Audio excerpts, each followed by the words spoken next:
Mas eu acredito nos profissionais de qualidade. Vocês estão aqui para isso, né? Um pleno sábado, buscando se qualificar, tendo compromisso ético, né, com a formação que vocês fizeram, a gente consegue fazer a diferença. E é por isso que a gente tem que, no primeiro contato com esses pais, explicar o que é avaliação, fazer uma psicoeducação mesmo, para ele entender o porquê que o valor é esse, né? E no próprio contrato a gente diz também, e ter esse comprometimento, porque eu estou vendo coisas assim do arco da velha nesse contexto clínico por causa do dinheiro.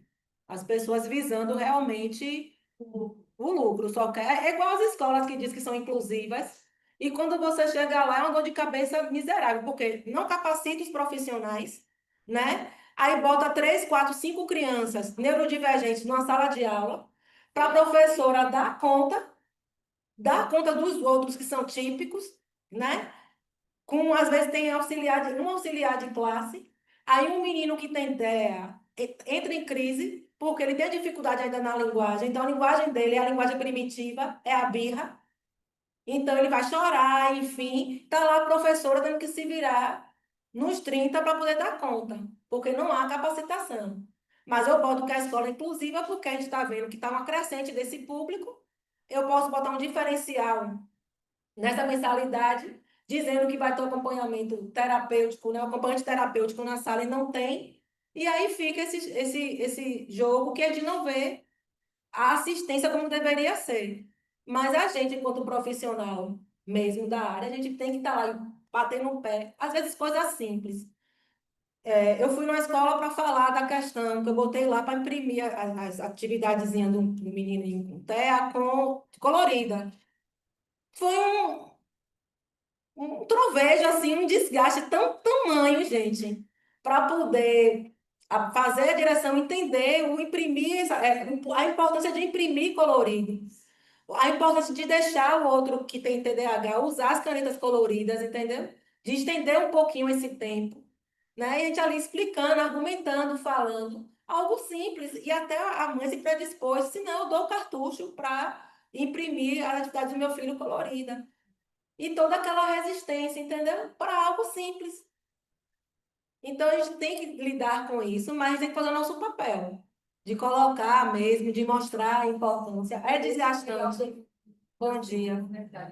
Trabalha muito tempo. Deixa eu cuidar a inclusão, colocar 5, 6, até às vezes mais crianças neurodivergentes de diagnósticos diferentes dentro de uma sala de aula junto com os típicos e um professor. Como está sendo construído? Você acha que vale a pena isso? Eu, na minha opinião particular, não, porque gera adoecimento para todo mundo. O que tem de professor adoecido psicologicamente, procurando acompanhamento, vocês não têm ideia. E depois da pandemia, piorou mais ainda, né? Cada nível superior, a gente tem lidado com essa questão. Eu tenho 23 anos no nível superior e eu nunca tinha recebido, como recebi há 2 anos atrás, relatórios e laudos de alunos. Eu preciso fazer avaliações específicas, eu preciso construir aulas diferentes para conduzir e chega a dar os atendimentos que eles fazem, né? O relatório, esse relatório é encaminhado para o professor, são inúmeros professores de uma faculdade. E esses professores não têm ideia de como vão fazer as coisas acontecerem. Isso. É por isso que é importante ter essa capacitação, esse treinamento, entende? Porque, assim, um professor da área de ciências exatas, ele não está preocupado com essa parte subjetiva. E o professor é contratado para dar a aula dele. Não para ser psicólogo, não para ser assistente social, nem pedagogo, enfim. Mas a gente faz essa capacitação dele. Ele já tem um olhar mais ampliado, entende? Mas às vezes não acontece isso na prática. Ele chega lá e vai me dando. Aí o aluno vem trazendo os relatórios. E ele tem que lidar com isso, entendeu? Eu estou trazendo para a discussão é que no ensino fundamental, no ensino médio, você está construindo indivíduos. Mas, no nível superior, você está formando profissionais. E você, no final disso tudo, você dá um diploma que bota no sujeito no mercado de trabalho que você vê que não tem competência nenhuma para exercer a profissão. Infelizmente. Claro que tem alguns que conseguem, que chegam lá, mas a maioria, que forma do mesmo jeito, recebe diploma do mesmo jeito. Isso, Todas as áreas profissionais. Então, até que ponto, realmente, isso é a melhor forma de se conduzir? isso. Não sei. Oi? Isso é algo bem amplo para a gente estar, né, discutindo. Infelizmente, como eu falo, tem a questão também financeira aí por trás, né?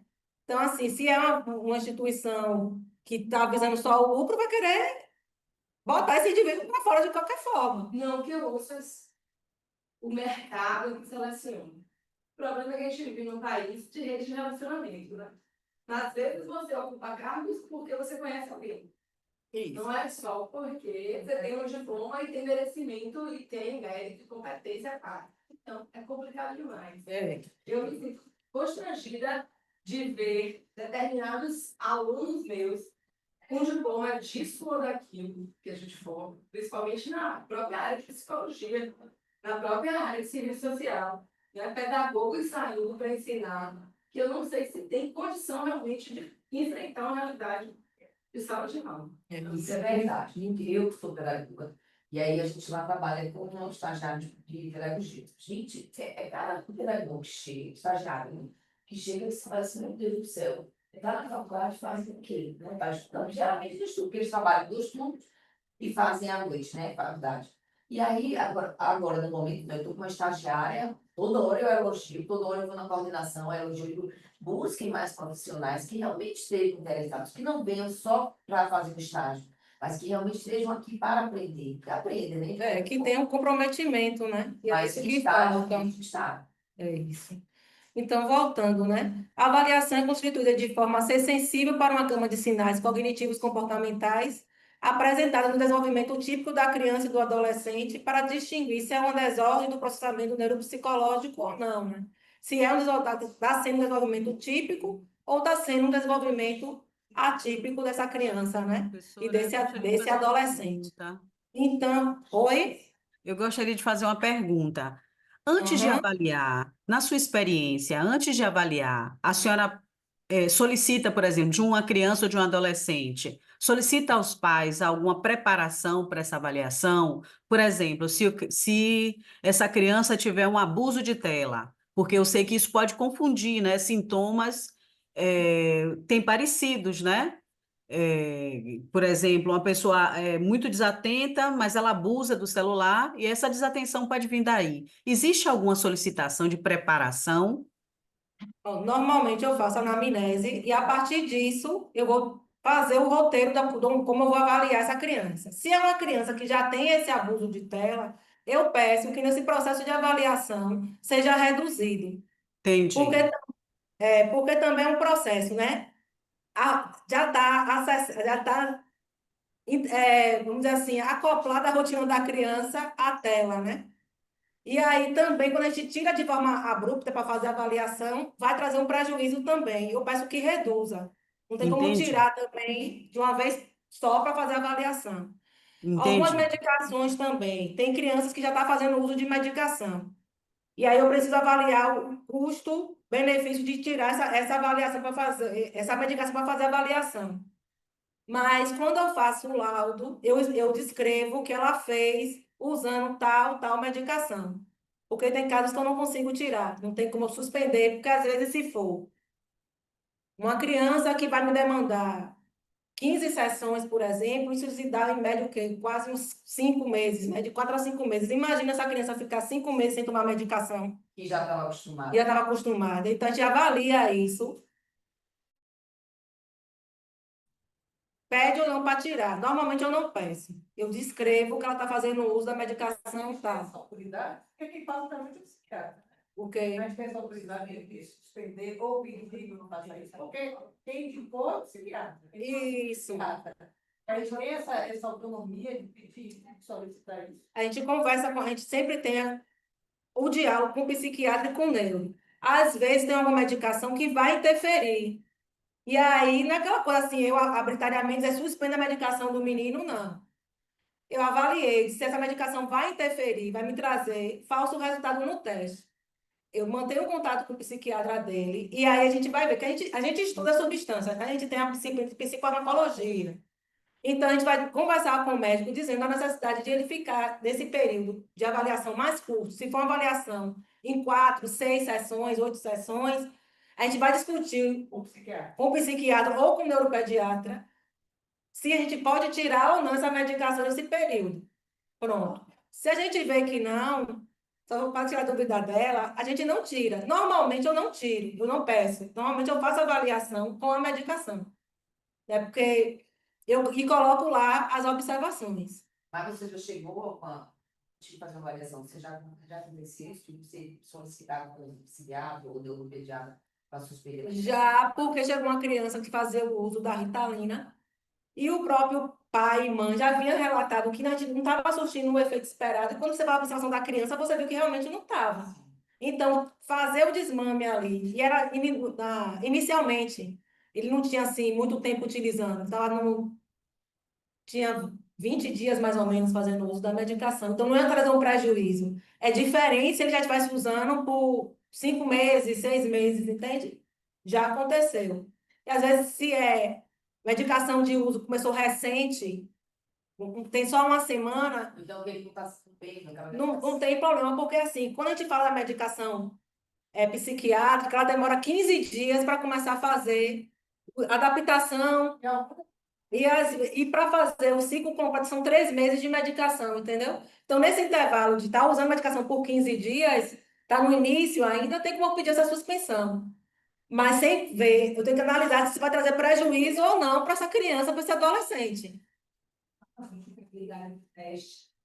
Do jeito que tem o de medicação, né? Tá, esse teste vai dar a opção de fato o que seria o desempenho dele sem a medicação. E aquela coisa, nada, nenhum instrumento é 100%, né? Não vai dar um resultado 100% fechado. Então, assim, tem pacientes que usam cannabis há muito tempo, né? Que provoca relaxamento, enfim, já está ali. Ele não vai conseguir fazer a se ele já usa constantemente, entende? Diga. Uma alternativa seria que a medicação ela tem um tipo de efeito pós-operatório, né? Começar com o médico que está acompanhando, quando que essa medicação começa a diminuir o efeito para a gente conseguir fazer, talvez mais próximo da realidade possível. Em um horário que ela já esteja mais baixa. Pode ser também, porque se você usa uma medicação para dormir, ela tem efeito de 8 horas. Então, se ele tomou lá 21 horas, né, vamos botar que vai fazer efeito até 4, 5 horas da manhã. Se eu marquei a avaliação para ele 10 horas da manhã, ele está tranquilo, entende?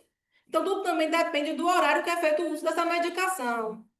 Então, dá esse horário, se for avaliar. Isso. Considerar esse horário. Aí vocês entendem o porquê, a importância da anamnese, porque tudo isso vai definir como é que a gente vai conduzir nosso processo de avaliação.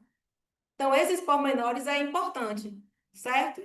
Então, a avaliação neuropsicológica, ela é composta por uma ou mais entrevistas clínicas com familiares e ou responsáveis, né, dessa criança, observação da criança e do adolescente.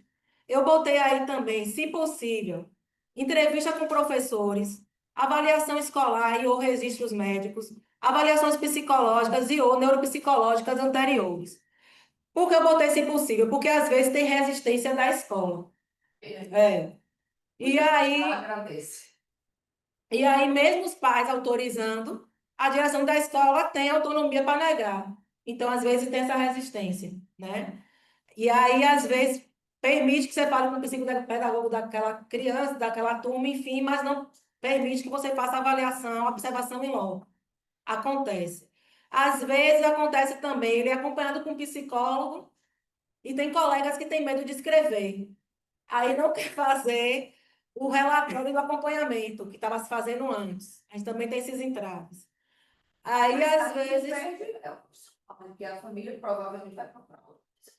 Isso, mas é um direito do familiar e de qualquer indivíduo que faz acompanhamento psicológico, qualquer acompanhamento, tem direito a ter o seu relatório, tem direito a ter acesso ao seu prontuário. E muitos colegas, eu acho, por medo, não sei, de escrever, enfim, que não quer se comprometer, às vezes também negam, né? E às vezes, se ele fez alguma avaliação com outro colega, né? Foi procurar um outro neuropsicólogo, uma outra neuropsicóloga, tem lá um laudo, e às vezes ele não aceitou aquele diagnóstico, às vezes acontece também. E aí não quer trazer para a gente que está fazendo avaliação agora também. Tem essas pedras pelo caminho. Por exemplo, você fez avaliação A comigo. família, né? Pronto, fez comigo. Procurou Cláudia e fez a avaliação neuropsicológica de Joãozinho com Cláudia. Eu emiti o meu laudo. Só que a família, ao pegar meu laudo, não concordou. Aí vai pegar essa criança para fazer avaliação com Maria, com outro profissional. Aí chega lá, eu pergunto, né? Ele já fez avaliação neuropsicológica antes, aí ele às vezes diz que não, ou às vezes diz que fez, mas que ela não gostou do resultado, e por isso que não trouxe o laudo. Entendeu? Acontece também. Mas às vezes tem algo aí por trás, às vezes já foi dito lá algo que contradiz o que eles querem, e eles não querem trazer para não ter esse comparativo. Todo médico, eu não confio mais em nada. Eu vou no médico, eu vou em outro para poder checar. Isso. Mas eu estou dizendo, acontece, mas isso não vai impedir que a gente faça a nossa avaliação, entendeu? A gente tem a anamnese, entrevista, visita, observação, os questionários todos avaliativos e a nessa devolutiva, que na minha cabeça tem que ter um relatório de devolutivo. Aí está definido que o profissional tem que dar um plano escolar de intervenção, ou esse é um outro trabalho. Não é obrigatório. Você coloca se você quiser, porque aí você vai fazer um encaminhamento para a reabilitação. Quando ele vai para o neuropsicólogo, que é especialista, que atua na área de reabilitação cognitiva ou reabilitação neuropsicológica, esse profissional que faz. Entende? Às vezes a gente coloca observação, todos os momentos. Ele vai fazer a avaliação, que é um momento, e aí, se a gente tiver necessidade de reabilitação cognitiva ou neuropsicológica, ele vai ser encaminhado para o outro colega. Né? Tem colegas que fazem as duas coisas, trabalham com a avaliação e a reabilitação cognitiva de um público, né, da criança, ou do adolescente, ou de ambos, ou só de adulto. Não tem nada contra. Mas a Isso. percepção, eu como profissional, produzindo da evolutiva, eu não tenho necessidade de emitir o plano de intervenção. Não. Você pode colocar suas sugestões lá, mas às vezes eu coloco orientações para a escola, estender um pouco mais o tempo de prova, se possível, colocar nesses momentos iniciais, até se introduzir a reabilitação, que o aluno faça a avaliação sozinho, no ambiente sozinho. Teve de etapas para esse relatório, para esse. Tem. Normalmente. Avaliação. Quando a gente faz a avaliação, a gente vai emitir um laudo, é um laudo neuropsicológico. Esse laudo neuropsicológico, ele vai seguir o passo a passo, que eu vou mostrar no final. Tem a identificação, a adição da demanda, enfim. Tem os encaminhamentos, tudo é feito nesse laudo. Essas etapas aqui. Isso, para vocês fazerem o laudo, Alguns terão duas.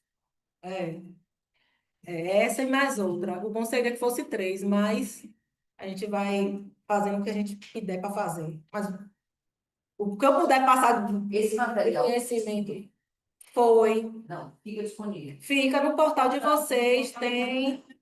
Faltam os filhos. Ele faz a gravação. Então eu vou. Então ela deve. Depois da disciplina colocou, eu vou passar para ela, então, esse material novo, que aí ela deve colocar esse mais atualizado. Professora, Tá. Oi. de quanto em quanto tempo uma avaliação por exemplo, uma criança está em desenvolvimento, né? A gente sabe que vai mudando uma série de estruturas internas nela. A gente percebe que o médico, o neuropediatra, ajusta a medicação, como por exemplo a Ritalina, né? Vai ajustando dosagem e tal, por conta desse desenvolvimento. E no nosso caso, de quanto em quanto tempo nós devemos sugerir uma possibilidade de uma outra avaliação para esse indivíduo que, por exemplo, foi avaliado hoje? Pronto. Assim, boa pergunta. Normalmente, se eu tenho uma criança com TEA não tem cura. Então, eu Sim, é uma faço. condição. É uma condição. Então, eu faço assim. Normalmente, eu boto lá que tem validade por tempo indeterminado. Mas eu preciso estar acompanhando a evolução dele. Então, normalmente, com um ano, após a intervenção, eu solicito que faça uma nova avaliação, né? Entendi. Porque para a gente poder mensurar o que que os estímulos da reabilitação está produzindo de efeito positivo. Sim, Mas na entendi. maioria das vezes eu coloco lá, né, que é um contexto, uma fotografia do momento atual, né, que é Sim, passível de mudança, porque se ele vai ter os estímulos, a tendência é que ele mude o comportamento, né, melhore alguns comportamentos. sim. E que ele tem esse caráter indeterminado, mas eu solicito que faça também uma reavaliação com 1 ano após intervenção, né? Pronto. Até para Então, ajudar o colega que está fazendo a reabilitação ok. também a poder ver, certo? Interessante. Porque os pais estão ficando, eu acho que confunde um pouco para os responsáveis, tanto porque não entende muito bem o que é uma condição, né? E também porque agora tem uma lei que estabelece essa questão de você não precisa de mais um relatório para estabelecer aquela condição. De fato, não se precisa, mas para saber a evolução é importante, né? Para a gente poder E, adequar cada dia mais a qualidade no que se oferece, né? Para aquele indivíduo. Perfeito. e normalmente o colega que faz a reabilitação, ele faz o caminhamento de novo para poder fazer a avaliação, para ele Sim, poder ver até que a avaliação ela não é só para achar os pontos negativos, né? claro, claro. Negativos, pontos positivos, e até para ajudar no processo de intervenção, para a Sim, gente saber o que está melhorando nesse processo aí, entendeu? entendo. Tá bom, Pronto. obrigada. Nada. A gente vai utilizar também os instrumentos neuropsicológicos que vão avaliar as áreas do funcionamento cerebral, que vai incluir atenção, que a gente já falou anteriormente, funções executivas, memória, linguagem, o funcionamento sensório-perceptivo, as habilidades visoespaciais, habilidades motoras finas, habilidades intelectuais, desempenho acadêmico, que é o desempenho intelectual, que é o desempenho cognitivo, o funcionamento comportamental e emocional. Então, você vê como ela é ampla, né? Ela não vai só nas funções cognitivas, ela amplia para esses aspectos emocionais, aspectos sociais, porque tudo isso interfere no comportamento. E o foco da neuropsicologia é isso, é entender como esse funcionamento cerebral está interferindo no comportamento desse indivíduo, né? E- Pró, Oi. tem como, de alguma forma, a gente acessar, se é que existe, ou conseguir uma lista desses testes exclusivos do psicólogo, e também os testes que são abertos? Tem alguma fonte que nos leve a essa informação? Eu sou psicólogo, na verdade, mas nunca me enveredei assim por testes psicológicos, entende? Não, não, não foi o meu foco. O meu foco é simplesmente a prática clínica. Mas eu gostaria de saber se há uma lista nesse sentido que possa nos dar uma referência. No SATEPSI, você vai achar lá os testes neuropsicológicos. Aí tem lá a lista dos testes. Aquela questão, eu posso até disponibilizar, eu vou mostrar alguns testes para vocês hoje e algumas escalas de domínio público. Escala de domínio público é fácil de achar, só é colocar o nome no Google e aí você acha, no Google Acadêmico você acha lá. Tem um site também chamado Psiquiatria Infantil, que aí você vai ter lá as escalas. Depois alguém salva o meu número e me pede que eu mando o link do site A psiquiatria infantil? do infantil, que ele tem lá um monte de escala de domínio público para avaliar TDAH, dislexia, enfim. O que é que eu saliento aí? Essas escalas de domínio público são escalas de rastreio. Ela não dá diagnóstico, ela dá indicativo. Eu dou indicativo que ele tem TDAH, mas eu preciso fazer uma avaliação mais específica para ver se realmente tem ou não. Mas já é grande coisa, já ajuda bastante. Isso, né? A gente tem escala de domínio público para avaliar depressão, ansiedade em criança, em adulto, em idoso. Então, e são escalas validadas mesmo, não é escala assim que não teve estudo, não. Teve estudo, que normalmente são escalas que são produzidas por estudantes de mestrado, de doutorado, que eles vão criando as escalas, aí vai disponibilizando, depois, normalmente, eles compilam para fazer a versão paga, né? Não é à toa que a gente tem aí a Vetor, a Pearson, né, que são editoras que trabalham com isso, e a gente sabe, a cada 20 anos é feito de novo, né, a testagem para trocar. Aí a gente vê. A gente tinha a escala Becker para avaliar depressão, ansiedade, agora foi invalidada, não está mais favorável, e agora criou a versão 2, né, que é a favorável. Então acontece isso também. Os testes, eles passam por esse processo. Então, às vezes você está com um teste, aí você tem que olhar se ele está favorável ou não, porque senão você acaba aplicando um teste que está desfavorável, você é punido ainda por isso. Então, tem que estar sempre esse controle. Então, o SATEPSI, você vai achar lá os testes da psicologia, que está favorável ou não. Os testes neuropsicológicos, eles são divididos, né, para avaliar atenção, memória. Então, o bom é definir o público. Eu posso estar compartilhando alguns da área infantil, algumas escalas também. E esse sitezinho que você acha lá também, ele é divididozinho, é um site de psiquiatria e que eles compartilham, né? São psiquiatras pesquisadores, e eles compartilham essas escalas. Pode dizer, minha flor. Posso anotar seu número para receber esses links, Pro? Pode, eu vou compartilhar no final meu número, meu e-mail. Perfeito, obrigado, Pro. Nada. Ninguém, né, possibilidades para final. Ela, para criar um relato, ela tem que ser a partir de 18 anos. Isso. Mas, se, por exemplo, eu tiver uma adolescente de 14 anos, que eu estou suspeitando que pega, e que provavelmente vai vir um aluno, eu consigo aplicar ela de forma qualitativa? Aí você vai ter que aplicar o questionário que tem lá da idade escolar, E que pega esse público, entendeu? aí eu posso fazer e avaliar qualitativamente? E você pode assim, você vai pegar o resultado do teste que vai estar ali, e você pode fazer um comparativo. E E aí você pode, quando você for descrever, você descreve as duas percepções, entendeu? eu tenho que ficar com ela, porque eu deixo ela muito bem. Perfeito. E uma outra dúvida, por exemplo, a fitness complexas de rede, ela foi desfavorável, se não me engano, esse ano. Mas eu consigo, bom, está desfavorável, eu consigo utilizar ela também de forma qualitativa?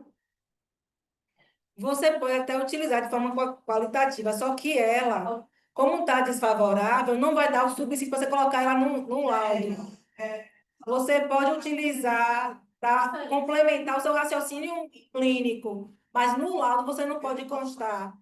Porque se você constar no laudo, e por um acaso esse laudo, né, que vai rodar aí, e chegar na mão de outro colega que vê que está desfavorável, esse colega pode lhe denunciar porque você está usando um instrumento que está desfavorável.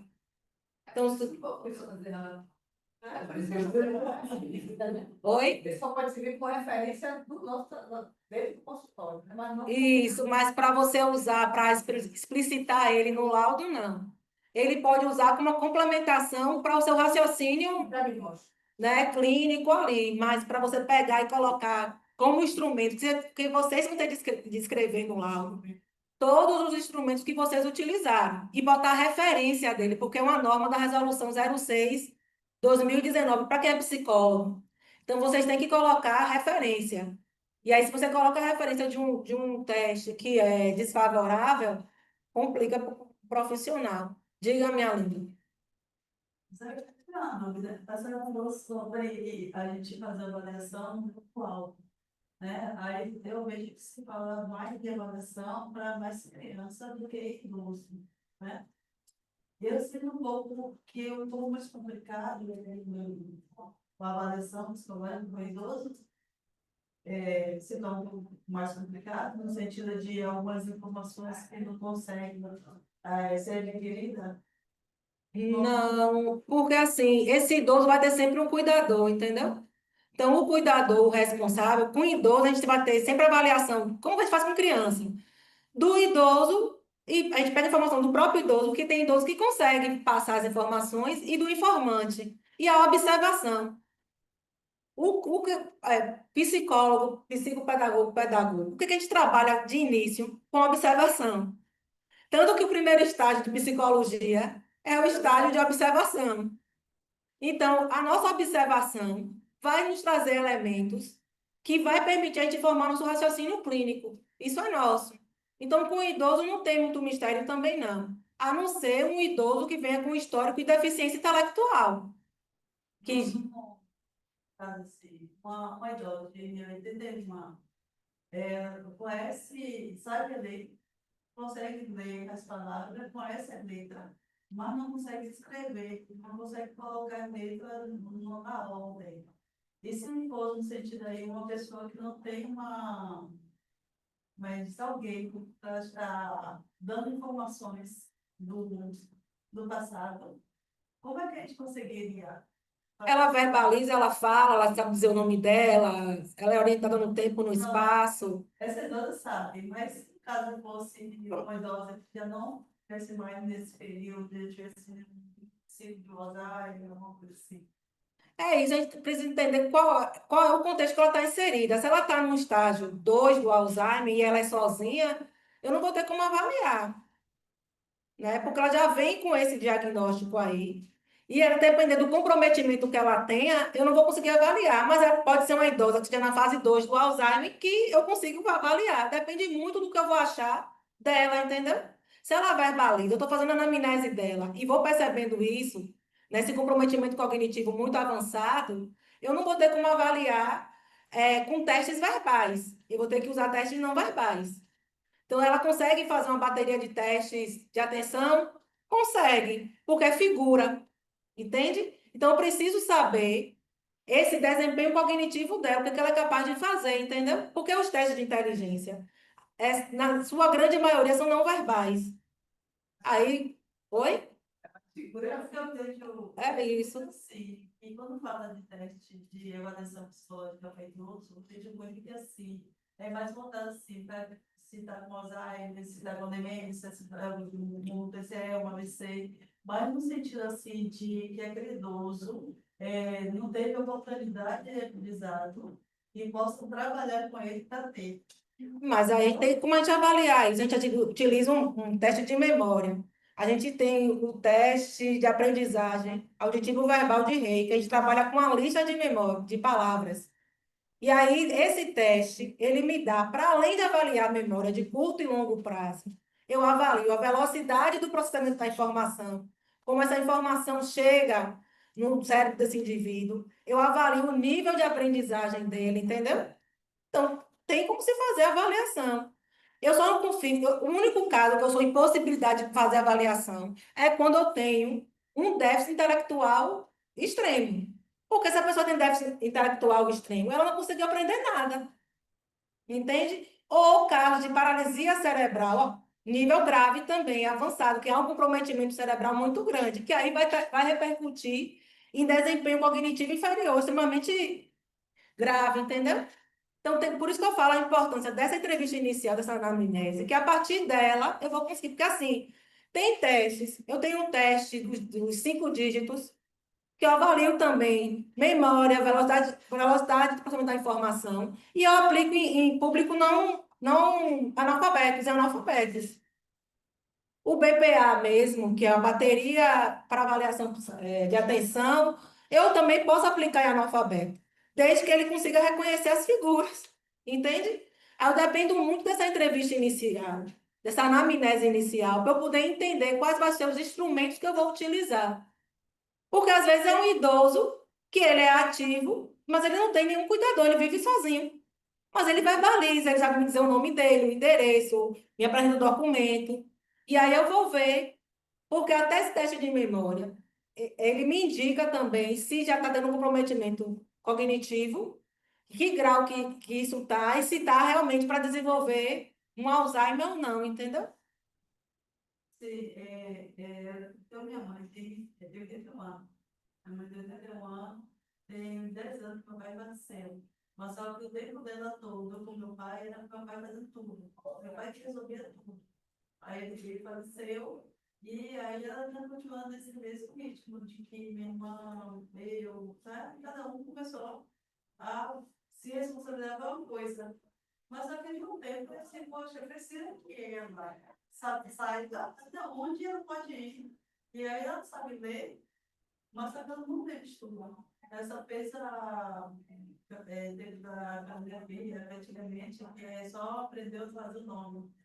Mas só que ela sabe ler, mas só que ela não sabe colocar as palavras no lugar. E ela disse que tinha muita vontade de aprender a escrever. Aí, ela falando isso, eu falei, poxa, por que não? Por que não fazer essa alternativa? E aí comecei a trabalhar com ela, com a minha menina e uma atriz.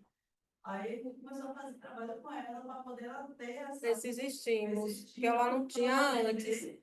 Se ela consegue aprender, com ela, se ela vai, eu queria aprender a ler, a escrever, mas só que eu ver não aprendo mais nada. Ô, gente, aí que aprende, tem que ter os estímulos aí agora.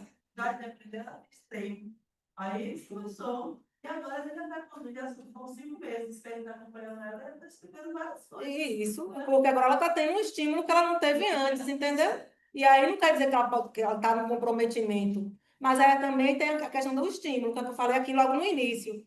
O idoso tem essa questão que acaba os filhos incapacitando esse idoso, não dando os estímulos que ele necessita. E aí é muito mais fácil a gente querer rotular com algum transtorno, ao invés de dar os estímulos, porque se ela passou esse tempo todo, né, com seu pai, tendo ele como muleta, fazendo tudo para ela, ela não teve os estímulos para desenvolver essa independência. Mas que cabe vocês agora, enquanto filha, estar oferecendo isso a ela, para ela poder se tornar mais independente possível. Entendeu?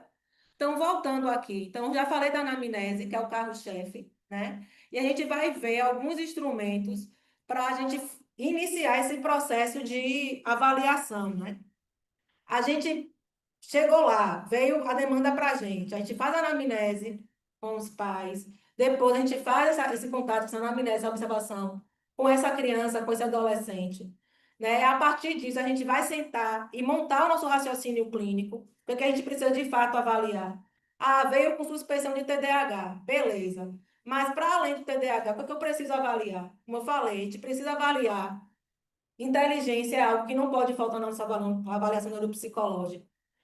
Se tem TDAH, por tabela, eu vou ter que avaliar a atenção, vou ter que avaliar a memória para ver também níveis de aprendizagem, vou aplicar a escala específica do TDAH, vou observar se vai ter algum transtorno de linguagem pelo meio também, se tem algum comprometimento de linguagem, porque quando a gente está fazendo observação, a gente vai vendo, né?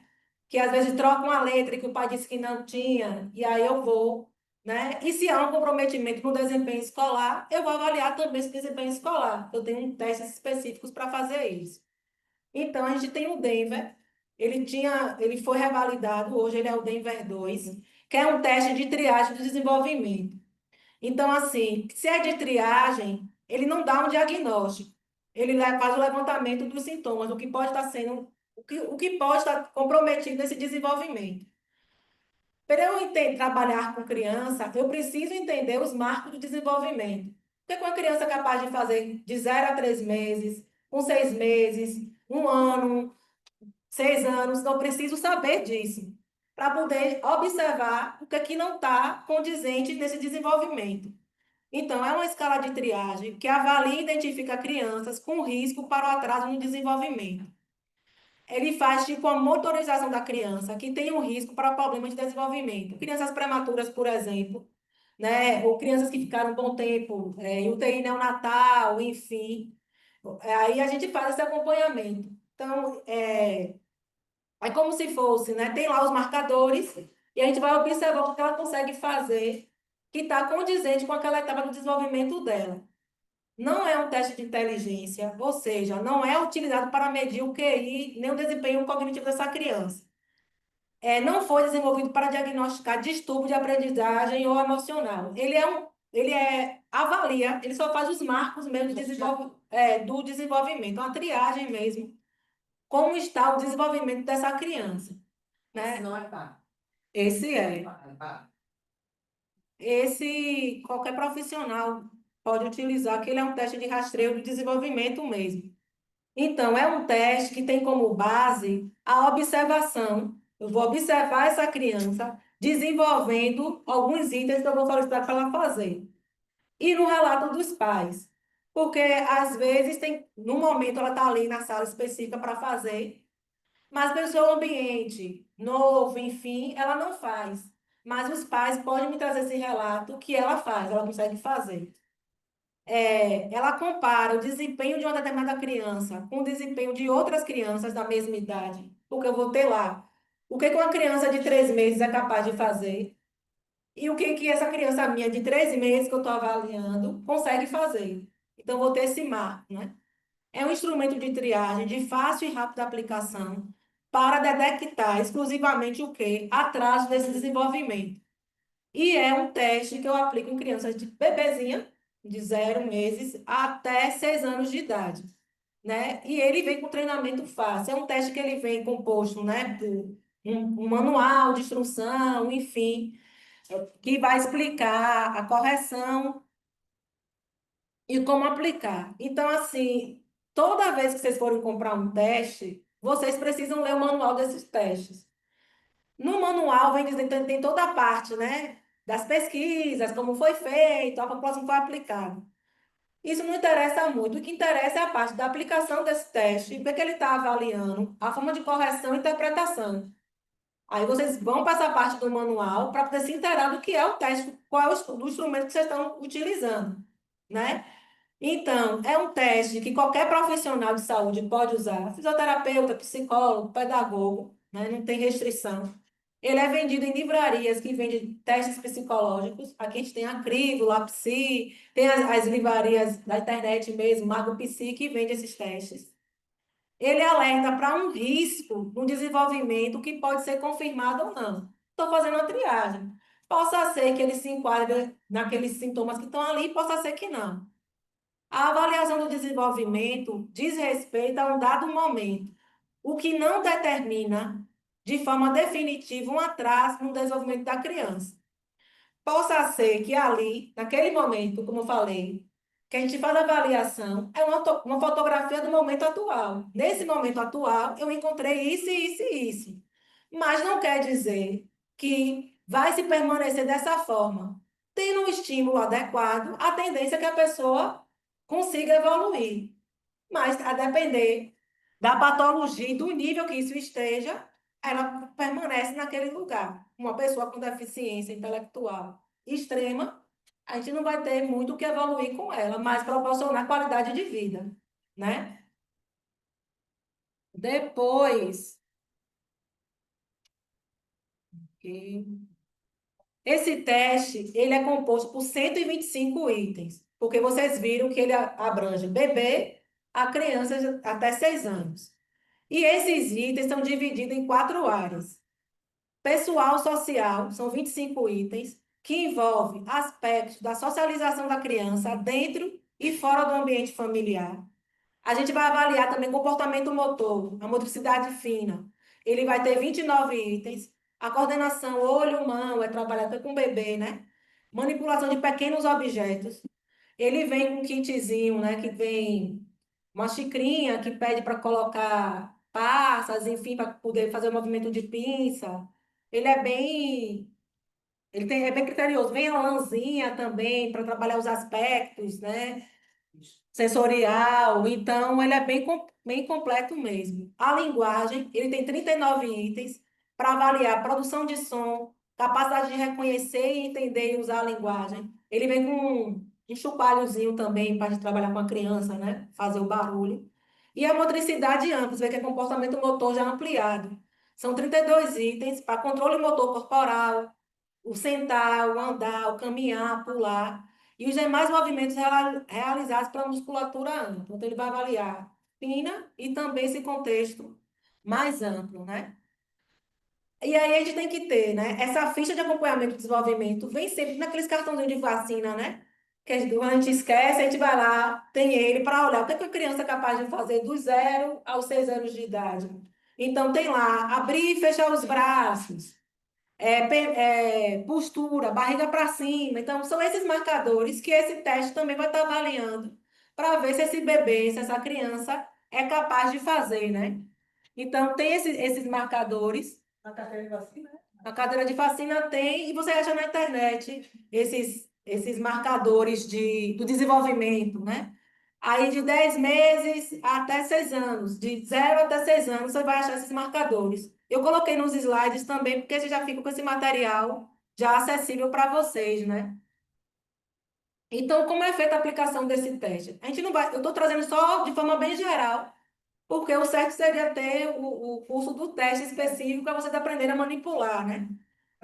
Mas aqui só é para vocês conhecerem o teste e saber, eu preciso de um teste de rastreio de desenvolvimento. Vocês já vão conhecer duas escalas que fazem isso, e aí, querendo trabalhar com esse público, às vezes psicólogo hospitalar que atua nessa área do TI neonatal, é interessante ter para estar fazendo essas mensurações, né?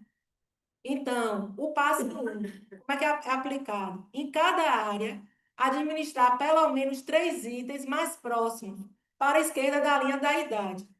Eu vou mostrar aqui o formulário dele, que ele vai ter lá a idade de 0 a 6 anos. Aí, se é um bebezinho de 3 meses, eu vou passar uma linha na idade dele, de 3 meses, e tudo que tiver de comportamento, que tiver à esquerda dessa margem que eu passei, é o que eu vou aplicar no teste. Quando eu passo essa linha, ela vai pegar os 4 domínios. E aí vai estar lá específico aquele domínio para aquela criança de 3 meses. Porque se é um teste de 0 a 6 anos, seria surreal eu querer analisar comportamento de uma criança de 6 anos num bebê, num recém-nascido, né? Aí depois a gente faz. Se a criança é incapaz de executar qualquer item no passo 1, a gente coloca lá o Fzinho, que é falha. Ela não conseguiu fazer. E a gente passa a administrar os outros itens, né? Sempre da esquerda até o que está da esquerda, que está marcado a idade da criança e diante, né? Se a criança passar, não conseguir fazer, tiver 3 falhas consecutivas, eu vou parar a suspensão.